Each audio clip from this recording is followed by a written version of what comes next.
In this video, you're going to learn how to draw different types of arcs. So we have a 3-point arc, a tangent arc, and a center point arc. So 3-point arc, the way this works is you're going to click 3 times. The first time I'm going to press and hold down, that's going to be one side of my arc. I'll then press and hold down again to determine the second side. And then the third time I click determines how much of an arc it's going to have. Now notice that there's a little dot that was created. So every circle is going to have a center point, and arcs are just parts of circles, so they also have a center point. If I click on that center point, I can sort of adjust my arc.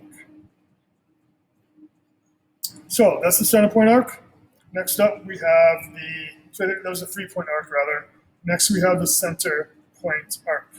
So for this one here, you're going to press down once, then going to press again, and it's going to determine sort of the radius of your arc.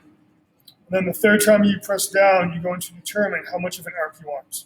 So you could do, 180 degrees, 270, all the way. It's entirely up to you.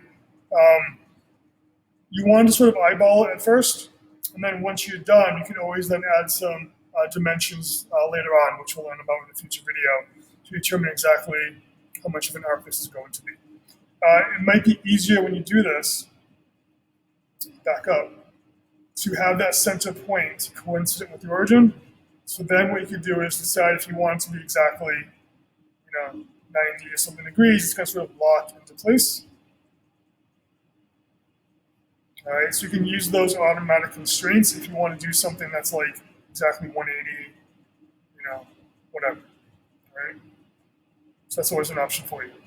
And then the third type of arc we have is called the tangent arc.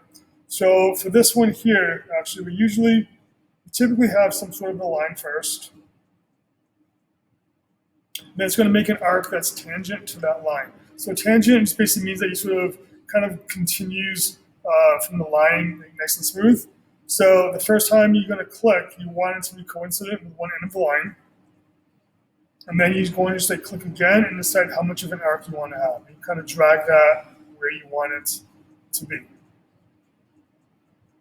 All right, so it really depends on what you're doing. You could also do it from the end of another arc. So for example, I could click this point right here and then sort of continue from that. I can sort of just keep on going, just adding more arcs onto the end. Right. And notice how, again, it's a nice, smooth transition from one arc to the next. All right, those are your 3 arcs. Thanks for watching.